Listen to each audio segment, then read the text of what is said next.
Hello everyone, my name is Priyanka Gunjal. Today I am going to share you a new topic. The title of the topic is trauma bonding. Trauma bonding with a narcissist.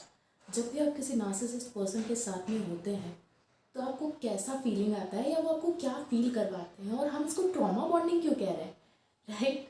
So I will explain you everything. The first thing is कि जब भी आप narcissist के साथ में हैं तो first of all वो आपके साथ में क्या करते हैं. तो वो आपके साथ में जब इनिशियल डेज में आप उसके साथ में रिलेशनशिप में होंगे तो वो आपको इतना काइंड अटेंशन प्रोवाइड करेंगे, इतना अटेंटिव रहेंगे आपके साथ में कि जैसे उसके अलावा कोई है ही नहीं लाइफ में.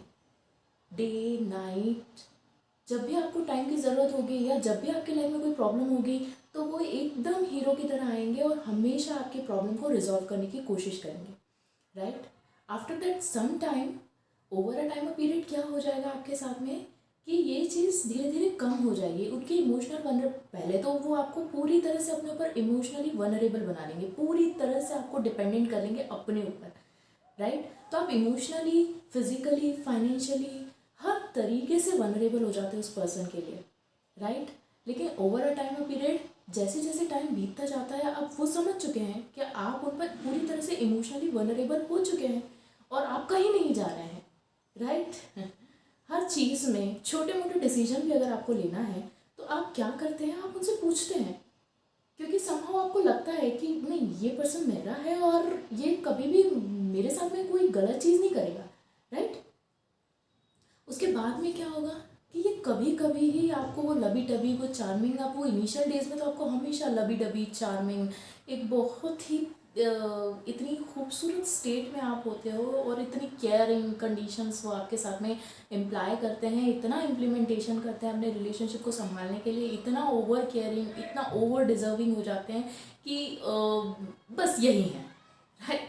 और आप भी कहीं ना कहीं उस इमोशन को लेकर के और उस पर्सन को लेकर के इतना ओवर केयरिंग आप भी हो जाते हैं, over caring, over sharing, over emotional, over sensitive आप भी हो जाते हैं कहीं ना कहीं, राइट?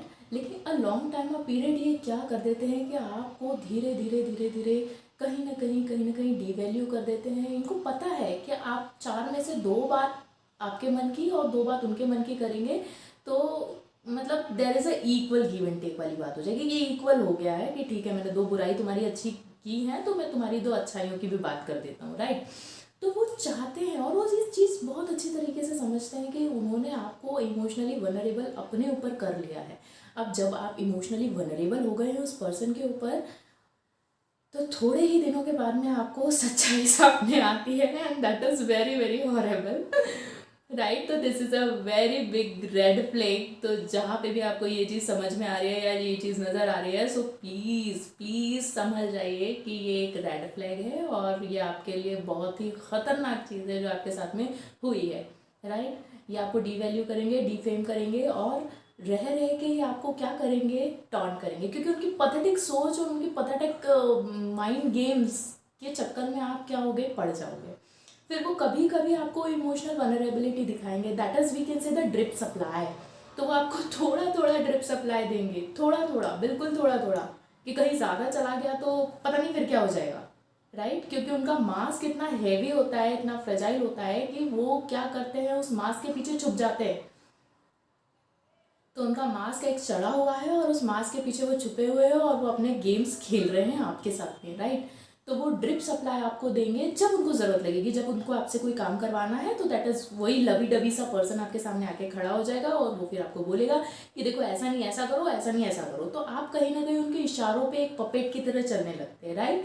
तो वो मास्टर ऑफ पपेट हो जाता है और आपको एक पपेट की तरह चलाने की कोशिश करने लगते हैं. आप भी सोचते हैं कि चलो ये इसी ड्रिप के लिए कहीं ना कहीं आप भी पागल हुए जाते हैं, उसी इमोशनल वनरेबिलिटी के लिए आप कहीं ना कहीं पागल हुए जाते हैं. और वो इमोशनल वनरेबिलिटी ठीक है कि आपको लगता है वो स्टेट ऑफ माइंड आपका एक कंज्यूम कर लेता है, वो पर्सन, वो जगह वो कंज्यूम कर लेता है कि साइकोलॉजिकल स्टेट में, right? But it is a psychological technique जिसमें वो क्या कर रहा है, आपको नचा रहा है, एक बंदर की तरह नचा रहा है, राइट? मदारी बन के, समझ रहे हैं आप? ठीक है. तो कभी भी किसी पर इतने इमोशनली वनरेबल मत होइए। वो आपको ट्रॉमा देते रहेंगे, देने के बाद में हमेशा आप एक पुश एंड पुल की एनर्जी में रहेंगे कि अरे मुझसे क्या गलती हो गई जो इतना नाराज़ हो गया। भले ही आपकी कोई गलती नहीं होगी, लेकिन वो ऐसी स्टेट क्रिएट कर देंगे, एक छोटी सी बात को इतना रगड़ के और इतना बड़ा बना करके आपको बोल दिया जाएगा कि अरे तुमने तो ऐसा कर दिया है, तो तुम्हारे अंदर तो कोई सेंस है ही नहीं। जब आप इनसे शेयर करोगे अपनी कोई सी भी बात, आपका रोना धोना, आपके आंसू इनके लिए कभी वैल्यू नहीं करेंगे, कभी भी नहीं करेंगे। क्यों नहीं करेंगे? क्योंकि आपका पेन उनका जॉय है। राइट। आप जितना ज़्यादा रोते हो, जितना ज़्यादा गिड़गिड़ाते हो, उनको लगता है कि ये बंदा मेरे ऊपर इमोशनली बना, दे फील हाँ कि ये बंदा मेरे ऊपर इमोशनली वनरेबल है, ये कहीं नहीं जाने वाला। इसको आप टॉर्चर करो, इसके साथ में डिसरिस्पेक्ट करो, आप इसके साथ में कुछ भी कर सकते हो, क्योंकि I am the master of this puppet. इस पपेट को मैं जैसा चाहूँ वैसे घुमा सकता हूँ, जैसा चाहूँ, जैसा ऑन गोइंग इन सिचुएशन में रहना तो इन सिचुएशन में रह सकता हूँ, आउट सिचुएशन में रहना तो आउट सिचुएशन में रह सकता हूँ। तो वो आपको कहीं ना कहीं समहाउ इतना पेनफुल स्थिति में ले आते हैं कि आप समझ ही नहीं पाते कि ये हो क्या रहा है आपके साथ में। ठीक है, तो वो ट्रॉमा क्रिएट कर करके आपके साथ में एक ट्रॉमा बॉन्डिंग बन जाती है, और आपको भी उस चीज़ की एक सप्लाई की ज़रूरत होने लगती है कि यार वो ड्रिप सप्लाई क्या करूँ, आज वो इतना गुस्सा कर रहे हैं, आज ये है, आज वो है, तो मैं क्या करूँ, मैंने तो कोई मिस्टेक की हो तो समझ में आए। कभी कभी तो बिना मिस्टेक के भी आपको 2 4 8 दिन में कभी कोई फ़ोन कॉल नहीं, कभी कोई बातचीत नहीं, कुछ नहीं। That is we can say the trauma bonding, right. तो today we are going to learn a trauma bonding, how can we relieve it, हम उस चीज़ को कैसे ब्रेक डाउन करें। तो मिलते हैं नेक्स्ट वीडियो में, एंड मैं आपको बताऊंगी द ट्रिक जिसके थ्रू आप क्या कर सकते हैं, इस ट्रॉमा बॉन्डिंग को तोड़ सकते हैं, right. Thank you for watching.